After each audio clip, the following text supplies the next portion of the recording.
ভাই তুমি এসব কথা কেন তুললে? বন্ধু এখনো আমি ওটাই ভাবছি। আর এই খিদের জ্বালায় রেড টিম তাদের প্রথম 6 জন সঙ্গীকে হারালো। ওয়াফল হাউস যেন তৈরি থাকে আমার জন্য। তোমাদের কাছে সবচেয়ে কঠিন বিষয় কোনটা? আচ্ছা, খাবার। আর এই কড়া রোদ আর পোকামাকড়। মানে এক কথায় সবকিছুই। আচ্ছা, এখানে কি বানানো হচ্ছে? একটা ম্যানশন বানিয়েছি, আমরা 4 জন এখানে থাকি। ঘুম কেমন হচ্ছে? দিন দিন আমাদের ঘুমটা ভালো হচ্ছে, তবে মনে হয় আমাদের প্রত্যাশা কমেছে বলে। তোমাদের ডেরা কেমন হয়েছে প্রফেশনালদের তুলনায়? বাহ 100% ভালো হয়েছে। তোমাদের কি চিন্তা হয় না যে বৃষ্টি হলে নিচু জায়গা হওয়ার কারণে জল ঢুকে পড়ে সবকিছু? আমার মনে হয় আমি আকাশ কুসুম পজিটিভ চিন্তা করছি। ওদের জন্য ভিডিওটা খুব সহজ হবে।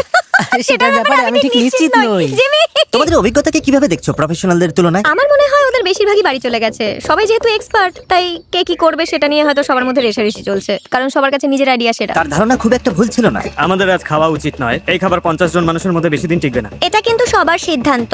আমরা যদি শেষ পর্যন্ত টিকে থাকতে চাই, তবে আমাদের আরো কঠোর নিয়ম মানতে হবে। এটা কিন্তু কোনো আরাম করার জায়গা নয়, এটা টিকে থাকার লড়াই।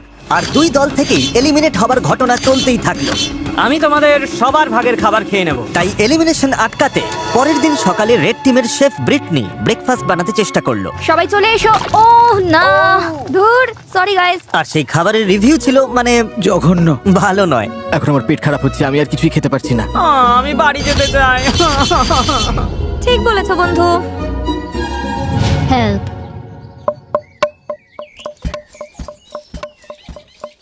কয়েকদিনের উত্তেজনার পর ব্লু টিম সকালে একটু আড্ডা দিয়ে মন হালকা করার চেষ্টা করলো, কিন্তু গান বাজনা করেও তাদের নিজেদের মধ্যেকার ঝগড়া থামানো গেল না। আমি বুঝতে পারছি, কিন্তু রান্নার আগে যদি আমরা কাউন্টারটা একটু মুছে নিতাম। চলো এটা নিয়ে আর কথা না বাড়িয়ে আমি একটু এখানেই হেঁটে মিটিয়ে আসছি। ফেলি। না, তোমার এখানে থেকে শোনা উচিত। আমি কি করব কাউকে বলে দিতে হবে না। ও, আমার জন্য একটা টিমের হয়ে কাজ করা খুবই কঠিন। আমি আসলে ন্যাচারালি কারো কথা মেনে নিতে পারি না। আর আবারও এর ফলে আরো বেশ কিছু এলিমিনেশন ঘটে গেল। আপেল খেতে দাও। আমার মন সায় দিচ্ছে না। আমার নেই। আর অন্যদিকে রেড টিমে আমাদের সব ফল শেষ, ব্রেকফাস্ট করার মতো কিছু নেই। আর এই ব্রেকফাস্ট না থাকাটা রেড টিমের আরো দুজন মেম্বারের কাছে অসহ্য হয়ে উঠলো। এরকম করো না, প্লিজ প্লিজ প্লিজ, এরকম করো না।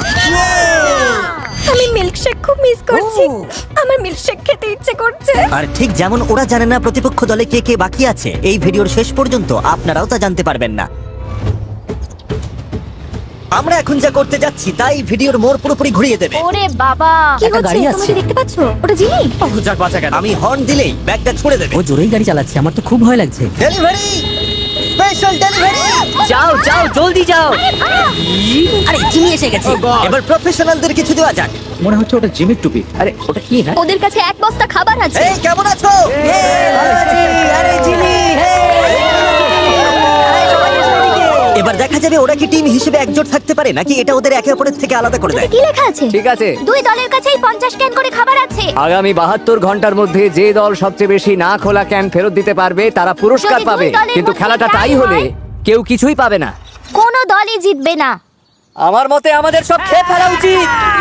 কিন্তু আসল কথা হলো ওরা ভাববে আমরা ক্ষুধার্ত বলে খাবারের ক্যানগুলো খুলে আমরা ফেলবো। এগুলো মাটির নিচে পুঁতে রাখতে পারি। হ্যাঁ চলো সব পুঁতে ফেলি। আমাদের ডিসিপ্লিনড হতে হবে। কেউ খাবারে হাত দেবে না, কেউ চালাকি করবে না। শোনো সবাই, আমরা ওগুলোতে হাত দেব না, কারণ আগামী 72 ঘন্টা চলার মতো যথেষ্ট খাবার আমাদের আছে। একটা অন্তত পেতে পারি। একদম না। আমরা ক্যানগুলো জঙ্গলে লুকিয়ে রাখছি যাতে আমাদের মধ্যে মাত্র কয়েকজনই সেগুলো নাগাল পায়। খাবার আর মাছ ধরার অবস্থা নিয়ে আমি খুব দুশ্চিন্তায় আছি। আমার মনে হয় আমাদের শুধু ধৈর্য ধরতে হবে। কি হবে? আজ কি অনেকে চলে যাবে?